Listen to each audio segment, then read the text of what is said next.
ফেব্রুয়ারিতে ত্রয়োদশ জাতীয় সংসদ নির্বাচন। সারা দেশ প্রস্তুত হচ্ছে একটি অবাধ, সুষ্ঠু ও গ্রহণযোগ্য নির্বাচনের জন্য। কি ভাবছেন সাধারণ মানুষ থেকে শুরু করে আগামী জনপ্রতিনিধিরা, সে কথা জানাতে ডিবিসি নিউজের ইলেকশন এক্সপ্রেস ছুটে যাচ্ছে সব সংসদীয় আসনে। এখন আছে সংসদীয় আসন 141 জামালপুর 4-এ। সিএসআরএম ডিবিসি ইলেকশন এক্সপ্রেসে আমরা আছি জামালপুরে, জামালপুর 4 আসন। এটি সরিষাবাড়ি উপজেলা নিয়ে এই আসনটি। আমার সাথে যুক্ত আছেন বিএনপির জামালপুর জেলার সভাপতি। আপনাকে স্বাগত জানাচ্ছি। আপনি ফরিদুল কবির তালুকদার শামীম, খুব সুন্দর নাম আপনাকে। আমি যতটুকু জানতে পেরেছি যে আপনি এলাকার মানুষ সহজে আপনার কাছে পৌঁছাতে পারে এবং আপনিও সহজে মানুষের কাছে যান। এই জন্য আপনি এলাকার মানুষের মাটিও মানুষের নেতা হয়ে উঠেছেন। প্রচন্ড ভালোবাসা, ইচ্ছা শক্তি থেকে কিভাবে আপনি সেটি পৌঁছালেন সেই লক্ষ্যে? ধন্যবাদ ডিবিসিকে এবং যারা এখানে এসেছেন সকলের প্রতি আমার সালাম। আসসালামু আলাইকুম। আসলে আমি ছাত্র জীবন থেকেই ছাত্র দলের রাজনীতির সাথে সংশ্লিষ্ট। আমি সরিষাবাড়ি কলেজে লেখাপড়া করেছি। আমি 1987 সালে কলেজ ছাত্র সংসদের ছাত্রছাত্রীদের প্রত্যক্ষ ভোটে আমি নির্বাচিত ভিপি হয়েছিলাম। সেখান থেকে আমার ছাত্র সমাজের সাথে আমার যোগাযোগ সম্পর্ক, ছাত্রদের সাথে যোগাযোগ করতে গিয়ে ছাত্রদের অভিভাবকদের সাথেও আমার একটি সুন্দর সম্পর্ক গড়ে ওঠে। সেই সম্পর্ক থেকেই আজকে আমার এই পথ চলা। আমি দীর্ঘদিন সরিষাবাড়ি পৌরসভার দায়িত্ব পালন করেছি নির্বাচিত হয়ে। উপজেলার চেয়ারম্যান ছিলাম 2014 সালে। বাংলাদেশ জাতীয়তাবাদী দল 2008 সালে আমাকে সংসদ নির্বাচনের মনোনয়ন দিয়েছিলেন, 2018 সালেও মনোনয়ন দিয়েছিলেন। আমি সরিষাবাড়ির এক প্রান্ত থেকে আরেক প্রান্ত পর্যন্ত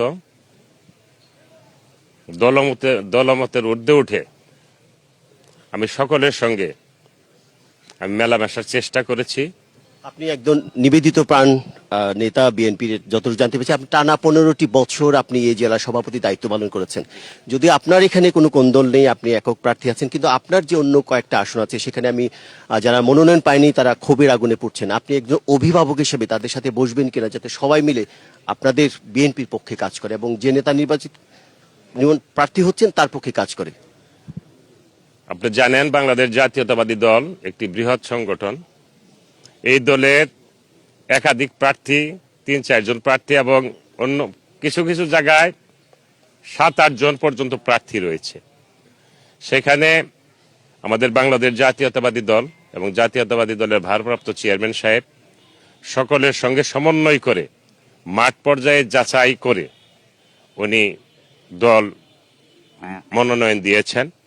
আমরা চেষ্টা করছি যারা মনোনয়ন থেকে বঞ্চিত হয়েছেন তাদের সাথে যোগাযোগের মধ্য দিয়ে আগামী ফেব্রুয়ারি নির্বাচনে বাংলাদেশ জাতীয়তাবাদী দলের লক্ষ্যকে সামনে রেখে আমরা সবাই একযোগে আমরা কাজ করব। আপনাদের নেতা তারেক রহমান একটি স্লোগান তৈরি করেছেন যে তারুণ্যের প্রথম ভোট দানের শিশির পক্ষে হোক। প্রায় 4.5 কোটি নতুন ভোটার যারা প্রথমবারের মতো ভোট দেবে তাদের উদ্দেশ্যে আপনার বক্তব্য জানতে চাই। 4.5 কোটি নতুন ভোটার, নতুন প্রজন্ম। আমরা আশা করি আগামী নির্বাচনে বাংলাদেশ জাতীয়তাবাদী দল সরকার পরিচালনা করবে এবং আমরা এক ঝাঁক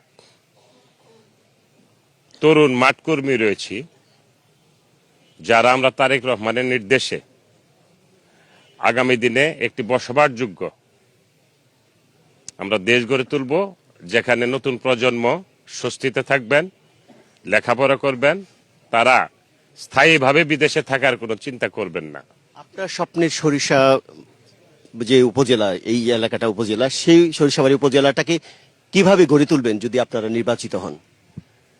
সরিষাবাড়ি উপজেলা গড়ে তোলার ব্যাপারে যে প্রশ্নটি করেছেন, সরিষাবাড়ি উপজেলার দল এবং সর্বস্তরের মানুষের সঙ্গে যোগাযোগের মধ্য দিয়ে, পরামর্শের মধ্য দিয়েই আমি আগামী দিনে একটি আলোকিত সরিষাবাড়ি আমি গড়ে তুলতে চাই। আওয়ামী লীগ মাঠে নেই, কিন্তু তাদের বিপুল সংখ্যক ভোটার আছে, তাদের উদ্দেশ্যে কিছু বলবেন আপনি? জি, আওয়ামী লীগের বিপুল সংখ্যক ভোট আছে আপনি বলেছেন। ওনারা দেখবে যে আগামী দিনে কাকে ভোট দিলে তারা নিরাপত্তায় থাকবে, কাকে নির্বাচিত করলে এলাকার উন্নয়ন হবে এবং প্রতিহিংসামূলক কোনো কর্মকাণ্ডে জড়িত হবে না, সেই ধরনের প্রার্থীকেই তারা নির্বাচিত করবে।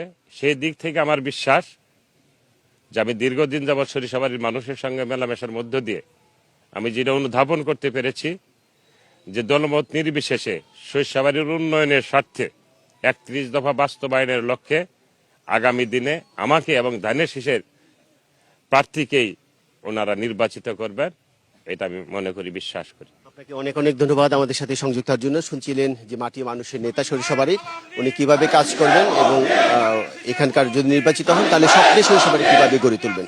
তো সিএসআরএম ডিবিসি ইলেকশন আপাতত এই ছিল আমার কাছে। পরবর্তীতে রাত 9টায় সাধারণ মানুষ কি বলছে তাদের কথা তুলে ধরবো, ততক্ষণ আমাদের সাথেই থাকুন।